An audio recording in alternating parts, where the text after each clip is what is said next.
On today's episode of Locked On 76ers with James Harden out, we know Tyrese Maxey is going to have the ball in his hands quite a bit. How has he done as a point guard thus far? What does he need to do to continue to improve during the absence of the all-star point guard in James Harden? We'll dive into that next right here, Locked On 76ers. You are Locked On 76ers, your daily Philadelphia 76ers podcast. Part of the Locked On Podcast Network. Your team every day.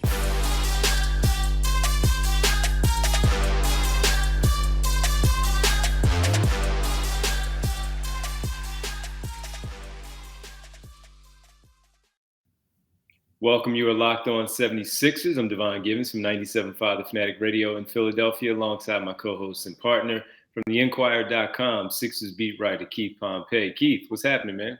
What's good, D? How you been, bro? All good, man. All good. A few days off from the game schedule for the team. Back at it with practice. We'll get into it all here. Before we do, though, we got to thank everybody for making Locked On 76ers your first listen every day. Remember, Locked On 76ers is free and available on all platforms, including YouTube, right here. Locked On 76ers. Well, Keith, we need to talk about Tyrese Maxey and the development as a point guard. Kind of thrust into that role yet again for the second consecutive year, maybe not as long as last season with the Ben Simmons situation, but at least for a few more weeks with James Harden out right now with the foot injury. So we'll get into that. We'll talk about Joel Embiid's award that he received for the week, where he was just tremendous with the job that he did. And also we'll talk about where the 76ers are in the standings after these 14 games of 4-4. We've seen them in the 10th hole. We've seen them in the 11th spot. Where are they right now? How far back are they from the top 6 seeds in the Eastern Conference? But Keith, the development of Tyrese Maxey has been a big thing for sure with what he has done as a point guard. We know that he can score the basketball. His best game, in my opinion, was the game where he had 24, 26, and 9 for the 76ers. Embiid had his terrific game, but Tyrese Maxey had the 26 and 9 assists in the game. And it was one that, you look at against the Atlanta Hawks in that second game on that Friday night, where you saw the maturation as a point guard. Now, the next game against the Utah Jazz, while the turnovers weren't necessarily there, it still seemed like he was still figuring certain things out about the game, how they defended him. So when you look at where he is right now as a point guard and how important it is with these next few weeks with James Harden out, D'Anthony Melton will have the ball a lot, but Tyrese Maxey, Doc Rivers, and the coaching staff are giving him the rock. How do you look at where he is right now, still as a young player trying to figure it out? I still don't think he's a point guard. I mean, I understand, right now what they're trying to do with D'Anthony Melton. They want to bring him, off the, they want to bring him off the bench. They want him to, they want to have 2 ball handlers like him and Shake Milton, coming off the bench. I look at, I look at Maxey. I felt like, what they were doing a lot is they were running certain things through Embiid, right? And what they would do is he would bring the ball up, he would pass it, and then he would go around, loop around, and then they'll come back to him. Like basically you're going to bring the ball up, but you're really going to be our 2 guard. You know what I mean? And I think that, to be honest with you, he's better off that way. I think that when he's bringing the ball up, he's doing a little bit too much thinking, trying to get too many people involved. And they're saying they like his shots. They're saying he wasn't in a slump. Yeah. But to me, he was in a slump because he was doing too much thinking. I feel like for him, it's easier for him to get the ball as opposed to giving the ball up and then reacting. You understand what I'm saying? So, this last game, he did have 18 points. The one game he did have 26 points. He did have 9 assists. The next game he had 18 points. He had 3 assists. But at the same time, I just personally feel like, Maxey is more of a combo guard. If you have him doing too much, I think that takes away from his game. Yeah, just thrust into that role again, as we talk about with James Harden out. Then you have D'Anthony Melton, who's there with him, who is also a combo guard and does have some more experience running basketball teams with his time in Memphis when Ja Morant would be out or Trey Jones had to miss some time.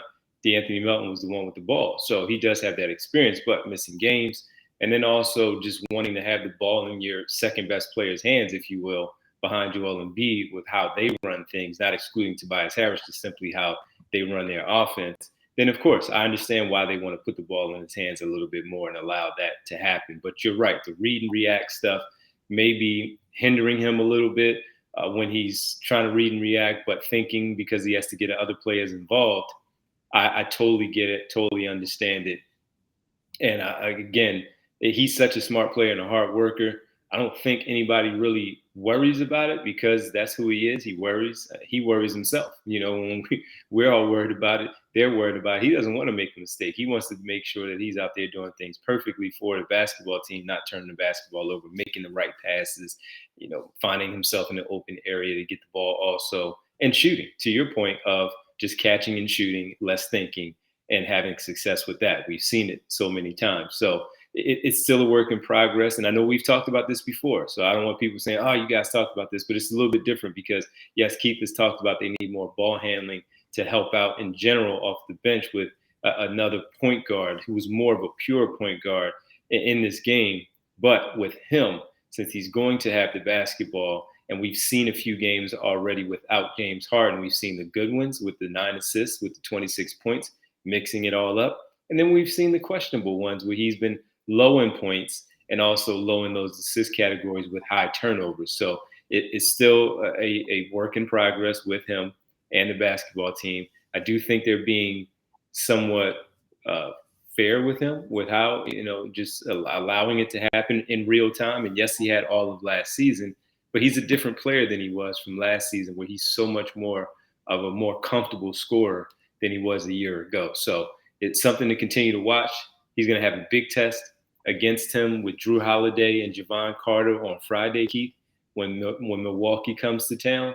So this is going to have to be one of his better games. He's going to have to put up an Atlanta type of game, in my opinion, to beat the Milwaukee Bucks. They only lost by 2 in game 2 of the season, the home opener against the Bucks. James Harden was there. This one will be his ball and see how it goes. And you're right. Also, Joel Embiid brings the ball up, D'Anthony Melton, and sometimes Tobias Harris initiating the offense will help out and take some of that pressure off of Tyrese Maxey. All right. Yeah. Well, listen, man, when we come back, we got to talk about Joel Embiid and the week that he had, named player of the week, well-deserved. We'll talk about that and if he can keep it going for the Sixers coming up here with this big stretch once again with the Milwaukee Bucks coming up. Got to tell you about Turo. Welcome to the podcast. Welcome to our podcast. Turo is the world's largest car sharing marketplace. With Turo, you can book any car you want, wherever you want, from a community of local hosts. Browse a huge selection of vehicles for just about any occasion or budget across the US, UK, Canada, and it's coming soon to Australia. If you're in Australia and you're checking this out, we know we have Sixer fans in Australia. You will have Turo coming to you shortly. Book a spacious SUV or minivan for a family road trip.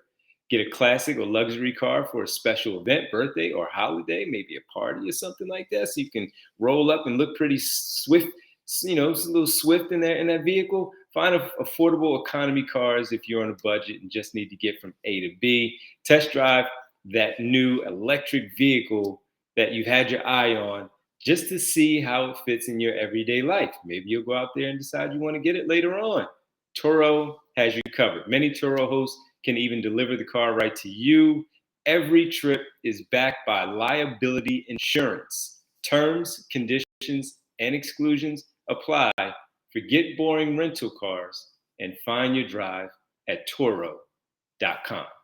All right, check out Turo and then come pick me up in your pretty cool car that you have going on there. All right. Let me tell you also about Built Bar. While you're driving in that car and you want to make sure that you're feeling pretty good, you're not woozy, you got something in your stomach, you're all good there. Well, let's take a second. All right. Let's take a second. All right, we took a second. Great, because you're gonna try this one. I'm talking about Built Bar's new reimagined flavors: cookie dough topper, coconut brownie bar, and coconut brownie topper. White chocolate peppermint granola is built. Take on the granola bar so it's more filling and still insanely tasty And candy cane brownie puff built puffs are like biting into the universe's most delicious cloud. Huh? The universe's most delicious cloud. You can get into all of that. First off, for anyone who hasn't tried Built Bars before, they're literally the best tasting protein bars ever. All right? They're revolutionizing nutrition as we know it with 100% real chocolate, 17 grams of protein, and shockingly low sugar and calories, 130 calories. You heard that correctly. Just sink your teeth into the first bite and it'll change your life forever. I'm not kidding. There will be a time before you try these new built flavors and the magical, wonderful time afterwards. You're probably wondering which new flavors are my favorite. Well, listen, an unanswerable question to say the least. They're all unbelievable. Trust me on that. And they're all different. So you can order a mixed box and try all 5 flavors for yourself. Built, you got to try this. Get 15% off your order right now by using the code LOCKEDON15 at, you know where to get them, built.com. If you didn't know, now you know. Do it today, people. Do it today. We appreciate you checking us out here on Locked On 76ers. Keith Pompey, Devon Givens with you, and Keith, Joel Embiid.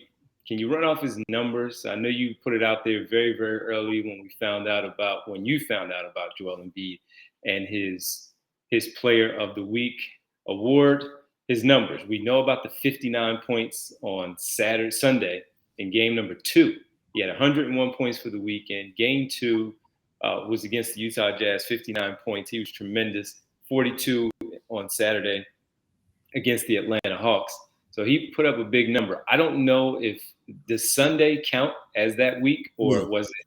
Okay. Yeah, it started last week. So what he did is the Sixers center averaged 40 points on 54.3% shooting to go along with 11 rebounds, 5.3 assists, and 2.8 blocks. How many games? For the week, huh? And in 4 games. So he led the Sixers to like a 3-1 record, right? Now, the thing about that is Embiid joins Hall of Famer Michael Jordan as the only NBA player to average at least 40 points, 10 rebounds, 5 assists, and 2 blocks over a 4-game stretch after blocks were first tracked during the 1973-74 season. Because to be honest with you, Wilt Chamberlain used to do this all the time, right? Yeah. So it's one of those. So, like you said, his highlight was recording a career high 59 points along with those 11 rebounds, 8 assists, and 7 blocks in 37 minutes Sunday night against the Utah Jazz. So, when you look at it, yes, Joel Embiid was named Player of the Week. I also expect him to become Player of the Month. Is one of those things where that wasn't surprising, coming off of those 42 and then 59% games. But this was, a phenomenal performance by a guy who basically he needed to score at least 57 of those points and block 5 of those shots for the 76ers to win the game. So, it was a phenomenal effort by Joel Embiid. No, it was, man. And we've seen this before from him, maybe not to the tune of 59, but just the dominance in the games in general. But a lot of the talk too, Keith, was he couldn't wait for James Harden to get off the floor. So how do you read something like that where you get that from your readers and of course our listeners and viewers here? I get it on the phone lines. We both get it on social media where he couldn't wait for James Harden to get off the floor so he can get back to being who he is. I mean, it is what it is. Like, I'm not, it is what it is. Let's keep it 100. Like, if you got to be real with it, I'm not here to apologize for those two or make up for it. Mm-hmm. I think Joel Embiid plays better when the ball goes through his hands. So, I think when people call in and they say stuff, I think they're being honest. Like, people saw it. People are going to get upset by you saying it, but they just looked out of sync when they got to work that out. And it's something that James Harden also said. Not that he said it, but I asked him when they were in DC, how do you guys get the pace together? How do you guys play more fluid when Joel gets back? And that's something that they got to address. So, right now, Joel Embiid looks a whole lot better when the offense is going through him. They need to work this out to where Joel can be as productive and do things, and they can get Maxey more involved and all that when he comes back. So, It's one of those things. It is what it is. We look at it. He played 4 games without James Harden, and he averaged 40 points in those games. He became the player of the week. So it is one of those things where people can say, "Hey, you don't know what you're seeing," but you know what you're seeing. And I think what they have to do is they have to do a little bit more of this, but at the same time, James Harden is the point guard, and he is going to have the ball in his hands. But The balancing act when he does come back. it has to be a balance in that. Yep. Yeah, it's going to be interesting because not only him, Tyrese Maxey, and of course Tobias Harris trying to find their touches also within the flow of the offense. So, listen, a big test again, and he's going to want to prove something once again on Saturday. Friday against the Milwaukee Bucks, and then next Tuesday, Keith, when Ben Simmons and the Brooklyn Nets come to town, he's most certainly going to want to keep putting up hang those crooked numbers on nationally televised games so everybody sees it again, for sure. That's who Joel Embiid is, and that's how it's going to go. I want to thank everybody for making Locked On 76ers your first listen today. For your second listen today, check out Locked On Sports Today, from the games that matter the most to the biggest stories in sports. Go beyond the scoreboard and behind the scenes with local experts and insights only Locked On can provide. Locked On Sports Today, it's available on this app, YouTube, and wherever you get your podcast. Keith, when we come back, we do have to tap into a little bit of the standings right now and where the 76ers are currently in the standings and why, it's not gloom and doom just yet, even through 14 games at 7-7. We'll tap into that next right here, Locked On 76ers. Yeah, before we get back and we do all that, D, I want to talk about Bet Online. You know what I mean? The thing about Bet Online, Bet Online is a great thing, something that, I think that for all sports fans, it's something that you can go out there and you can do, and you can find out more about the team. Why? Because Bet Online is the number one source for sports betting, right? News and analysis. Get the latest odds and trend for every professional and amateur league out there, from football to basketball to soccer and esports. We got all of it on betonline.net. And if you love sports podcasts, you can find those at BetOnline as well. We're always the fastest and easiest way to get your betting fix. Head to the website today or use the mobile device to learn more. BetOnline, where the game starts. Do it today, people. Definitely do it today. Absolutely. Make sure you guys do it today. All right, Keith, we got to get into the standings in the NBA. I actually watched some NBA on my day off. I watched the little bit of the first game, Memphis and New Orleans, but I was locked into that Sacramento game. That was a fun game between that team. That team is good. They put up like 153 on the Brooklyn Nets. That's crazy, right? That team is fun. All right. The Sixers currently 7-7 are tied 3 ways with the New York Knicks and the Miami Heat. New York has the edge on the Sixers because they beat them in their only matchup just a few weeks ago on that Friday night back here in Philadelphia.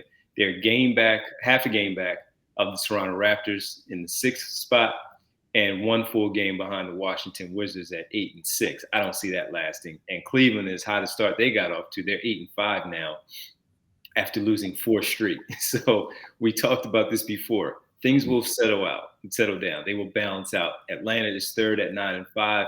I also see them taking a little bit of a dip. And Boston 11-3, Milwaukee 10-3. That's the Sixers' next opponent. Milwaukee has lost 2 games in a row, with the Boston Celtics winning their 7th consecutive game at 11-3 and at the top of the East. We were wondering how Joe Mazzulla was going to have that team playing. They're playing great basketball, led by Jason Tatum as the MVP candidate. We talk about Joel Embiid and how tremendous he has been. Jason Tatum has been on a roll. But the whole point of this, Keith, is that just a few games ago, they were in the 11th spot out of the play-in tournament. They're back in the 8th spot, and they're 7-7. They're 4-4 at home, 3-3 away, and 1-3 in the division, 5-6 in the conference.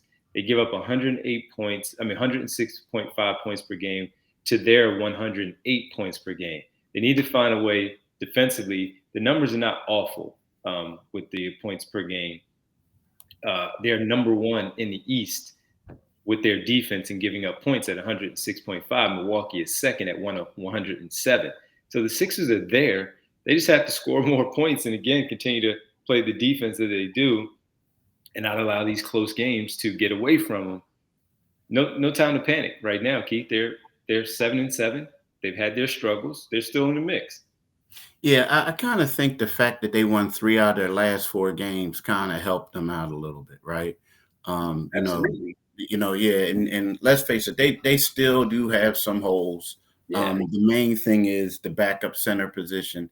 You look at what Joel Embiid does when he's on the floor, and you look at what happens when he's off the floor, and it's kind of like abysmal, right? And I hate to, say that, but it's true. But the good thing is right now you're looking at it and you say to yourself, they had an extremely tough schedule. They had 2 games against Washington, 2 games against Atlanta. They played Milwaukee. They played Boston, right? They played Toronto twice. They played the Knicks. They played the Pacers. They played Chicago. And right now you look at it and they're 2 games out of third place. 2. And you look at it and you say to yourself, yes, I think they are if not better, just as good as the Atlanta Hawks, who were in third. So when we think about it, indeed, when we said that, we look at the 76ers and we said that they're the third best team in the East, and they're 2 games out of being that way, you have to feel good about the 76ers chances, right? The one thing is, though, we're 14 games in and we still don't know this team's identity just because of James Harden and Joel Embiid have only played 4 games together, just that, right? 4 or 5. So I think that of all the teams, they have a lot of growing to do. They also benefited from playing extremely tough schedule. And what I mean by that is teams like Cleveland, teams like Atlanta, all these other teams, it's going to start to get tougher for them. Whereas the 76ers are going to have some stretches where, they're going to have some very extremely winnable ball games. So they should only elevate in the standing. So, right now they kind of weathered the storm. Winning 3 of their last 4 games was huge for them.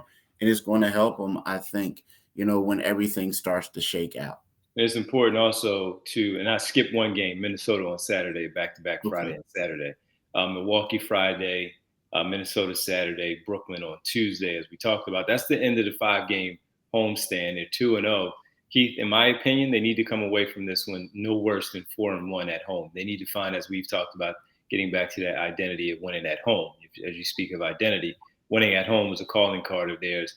And this is a stretch right now where they should be able to take advantage of it, because they didn't the first time around, where they started off with Milwaukee and who were the other games that they had 3 in Milwaukee, San Antonio, and Indiana. They were 1-2 on that one. So take advantage of this 5-game homestand and do your part. You know what I mean? And win these games. And then the next 3, where you had a 3-game homestand again, Washington, New York, and Phoenix, you were 1-2 once again. And in 4-1, it needs to be the case after this one is over with next Tuesday at versus Brooklyn. And then the easy part, if you will, 3 road games, but winnable games against the Charlotte Hornets and the Orlando Magic back-to-back, Friday and Sunday, and the 2 home games for Orlando in Orlando. Win those games. Bottom line, as good as Orlando is, as talented as they are, they're not on your level. Win those games. So no need to panic. Still plenty of time to go. And then we have to look at the iteration again of getting James Harden back into the groove when he does, in fact, come back. So I think they'll be fine. All those things that we've talked about, and yet and still, they're right there, as you mentioned. We got to thank everybody for making Locked On 76ers your first listen. For your next listen, check out the Locked On Sports Today podcast. The biggest stories of the day in sports, plus instant reactions, big game recaps, and the take of the day.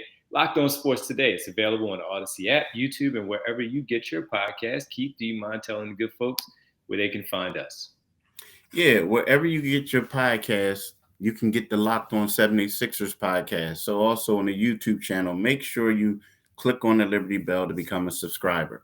Tonight, I'm telling y'all, listen to my man D. He's going to be on his own show. It's called the Divine Giving Show from 7 to 10 tonight. So make sure you get some. Now, D, I'm going to tell you this. You didn't come on last night. There were a couple people on Twitter who were upset. Did you see some of that? I don't know if you went on there. People were upset. So I don't know, you had a couple days off. So I'm just telling you. It was a couple people upset now. A couple people upset. I saw some of those tweets. I was cracking up. But like you said, I'll be back tonight. You'll be back tonight from 7 to 10. So the Divine Giving Show on 97.5 FM radio. Also, follow my man D at Divine G975 on Twitter. He's verified. He's not one of them verified where he paid the $8. He's verified because he's an expert, people. An expert. So follow my man D on Twitter, Divine G975. And you can follow me on Twitter at Pompey on Sixers. And you can read my article today in the Philadelphia Inquirer, or you can read it on inquirer.com. So it's INGQUIRER.com. Inquirer with an I, not with an E. But you can do that, and make sure you follow us on Locked On 76ers. So as you talk about the verification on Twitter, so you are verified on Twitter. I never tried to be verified on Twitter. I never asked to do it. I would imagine that would be a problem in the past, right? But so as a joke, with all this mess that's going on with Twitter, I tried to go in there and add one of the box checks that they have for the emojis and stuff, and it wouldn't let me put it in there. It let me put a flag, it let me put a star, all kinds of stuff. But with all the weirdness going on, they are not allowing you to put any kind of check mark next to your name as a joke with all the mess that's going on with Twitter. So yeah, I'm verified in terms of, I guess, respect, but not the actual verification on Twitter. So that's crazy though, because I thought you were. I thought you were, and that's something that has to change. I mean, I never tried it. Yeah, you need to. I never attempted to get it. Well, now I'm not paying $8. You forget that. Don't do that. Because it's a joke. Because when you do it, this morning, it was this one dude. I got, me. I get up early in the morning, so I get up, and I saw this guy write an article. So I said, "Dang, dude has 270,000 followers." So I said, "Well, let me just check on this thing," because somebody told me. It's like, boom. So basically, it said he paid to get verified, and I was just like, "Oh, really? Wow!" I'm not doing that. Yeah, so it's kind of like, okay, all right, but it was weird. I couldn't believe that he wasn't, the other verification. Mm-hmm. I can't believe I can't believe that you're not. But it's one of those things that slipped through the cracks. But at the same time, people, follow your boy Divine G at 975. So it should be at Divine G 975, not no Divine G at 97. It's at Divine G 975. So follow my man. See, the crazy part is on here, you got the on here we got you verified on here. If you look at it, you got the little Twitter going like this. Yeah. So you know what I mean? So I don't know. I'll take it. Yeah, you take it. Follow my man, y'all. Do it today. Definitely do it today. Make sure you follow Keith like you all do. All right. Thanks, man. Appreciate it. We'll talk tomorrow. All right. Peace. All right.